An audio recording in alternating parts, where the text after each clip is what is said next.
नमस्कार। जैश ए मोहम्मद का आतंकी, ये जैश ए मोहम्मद का बड़ा एसेट था शाहिद लतीफ़। उसको 3 बंदूकधारियों ने गोली मार दी, उसको और उसके 2 साथियों को। वो पाकिस्तान के सियालकोट की एक मस्जिद से नमाज़ पढ़कर बाहर निकल रहा था, उस समय गोली मारी गई। अब सवाल ये है कि आपने शाहिद लतीफ़ की खबर सुनी, इससे पहले कई आतंकवादियों के बारे में सुन चुके। खालिस्तानी आतंकवादी हरदीप सिंह निज्जर से लेकर बाकी लोगों के बारे में खबरें पढ़ चुके। सवाल ये है कि ये है कौन बंदूकधारी, अज्ञात बंदूकधारी, जो भारत के दुश्मनों को विदेशी धरती पर मार गिरा रहा है। और ये सिलसिला रुक नहीं रहा है, ये सिलसिला चलता जा रहा है। लगातार इस तरह की खबरें आती जा रही हैं। और ये जो शाहिद लतीफ़ था, ये आपको पता होगा, ये पठानकोट में जो भारत के एयरबेस पर हमला हुआ था जिसमें 7 जवान शहीद हुए थे, उसका मास्टरमाइंड था। उसको खोजकर अब मारा गया है और पाकिस्तान के अंदर मारा गया है। फिर वही बात, घर में घुस के मारेंगे। कौन मार रहा है? ये देखिए, एक समय था जब इज़राइल की जो खुफिया एजेंसी है मोसाद, उसके बारे में मशहूर था कि वो अपने दुश्मनों को खोज कर दुनिया में जहाँ भी मिले मारते हैं। CIA भी इसके लिए जानी जाती है। दुनिया के बड़े देश ज़्यादातर जो है टारगेट किलिंग का जो है वो एक तरह से अभ्यास करते हैं, या कहें कि उसका इस्तेमाल करते हैं अपने दुश्मनों को न्यूट्रलाइज करने के लिए। ये शब्द जो है इसका इजाद किया है CIA ने, कि अपना जो दुश्मन है उसको न्यूट्रलाइज कर दिया जाए। न्यूट्रलाइज करने का मतलब होता है उसको हमेशा के लिए शांत कर दिया जाए। हम भारतीयों के मन में बार बार जब भी ऐसी खबरें मोसाद के बारे में, CIA के बारे में पढ़ते थे, तो मन में सवाल उठता था कि क्या कभी भारत ऐसा कर पाएगा? क्या भारत की खुफिया एजेंसियां ऐसा कर पाएंगी? हमारे कई नेताओं की तमाम कोशिशों के बावजूद हमारी खुफिया एजेंसियों ने ऐसी क्षमता हासिल कर ली है। मैं ये नहीं कह रहा हूँ कि ये काम हमारी किसी खुफिया एजेंसी ने किया है, क्योंकि मेरे पास इसकी कोई पुख्ता जानकारी नहीं है। लेकिन आप 2 और 2 4 जोड़ लीजिए, आपको समझ में आ जाएगा कि आखिर भारत का ऐसा हितैषी कौन है जो विदेशी धरती पर जाकर भारत के दुश्मन जो हैं उनको उनका सफाया कर रहा है। और ये खबरें न केवल हमारी एजेंसियों के बारे में, मान लीजिए कि एक क्षण को जो है कि अगर हमारी एजेंसियों का हाथ है तो उन्होंने नहीं मारा है मान लीजिए, तो भी एक्शनेबल जो है इंटेलिजेंस इनपुट देने में महारत हासिल कर ली है भारत की खुफिया एजेंसियों ने।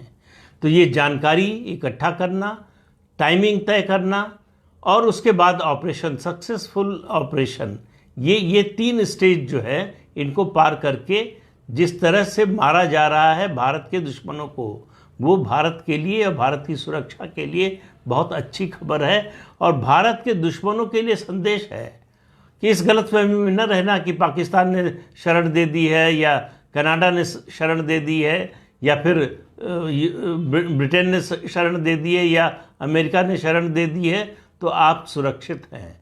हम खोजेंगे और खोज कर मारेंगे।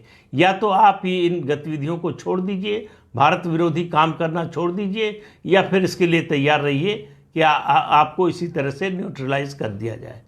अब हर भारतीय के, देखिए, हम भारतीय जो हैं बहुत आसानी से संतुष्ट नहीं होते।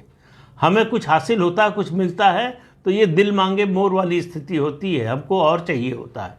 तो इस समय भारतीयों के मन में, हम सब लोगों के मन में एक ही सवाल है कि दाऊद इब्राहिम और मसूद अजहर के साथ ऐसा कब होगा।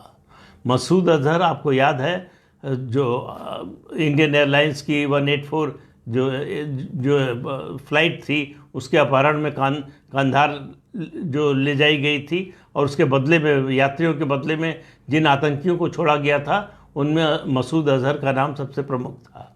उसी मसूद अजहर की एजेंसी है जैश ए मोहम्मद, और ये लतीफ़ उसी का हिस्सा था।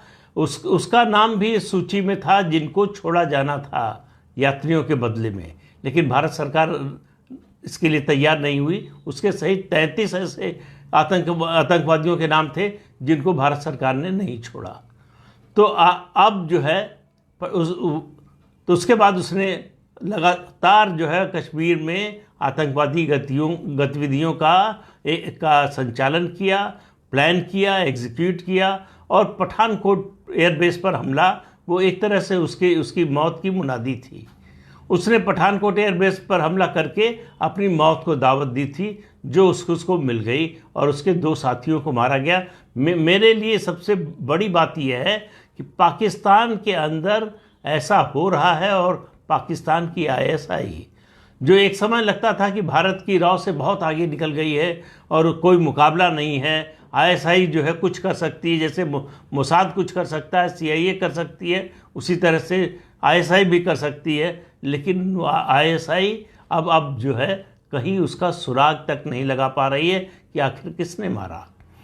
कनाडा के प्रधानमंत्री ने ज़रूर अपनी संसद में कहा कि इसमें भारतीय एजेंट्स का हाथ है, भारतीय खुफिया एजेंसियों के एजेंट्स का, लेकिन वो कोई प्रमाण नहीं दे पाए, कोई सबूत नहीं दे पाए कि किस आधार पर वो कह रहे हैं। केवल आरोप लगा देने से तो आरोप सच होने वाला नहीं है। सवाल ये है कि अगर भारतीय खुफिया एजेंसियों के एजेंट्स ने किया है तो उसका प्रमाण दीजिए। लेकिन भारतवासियों के लिए खुशी की खबर यह है कि दुश्मनों में ये संदेश जा रहा है, और एक्शन के जरिए जा रहा है, केवल बयान के जरिए नहीं, कड़ी निंदा के जरिए नहीं, एक्शन के जरिए कि घर में घुसकर मारेंगे, हमको छेड़ो मत, छेड़ोगे तो छोड़ेंगे नहीं। ये पॉलिसी जो भारत की है कि टेररिज्म के प्रति ज़ीरो टॉलरेंस की, वो अब एक्शन में दिखाई देने लगी। तो इस तरह की खबरें आने वाले समय में आपको और मिलने वाली है। तो भारत विरोधी जितने तत्व हैं, जो आतंकवादी हैं खास तौर से, उनके लिए ये बुरी खबर है, और ऐसी बुरी खबरें उनको और मिलती रहेंगी। तो इस अंक में इतना ही। नमस्कार।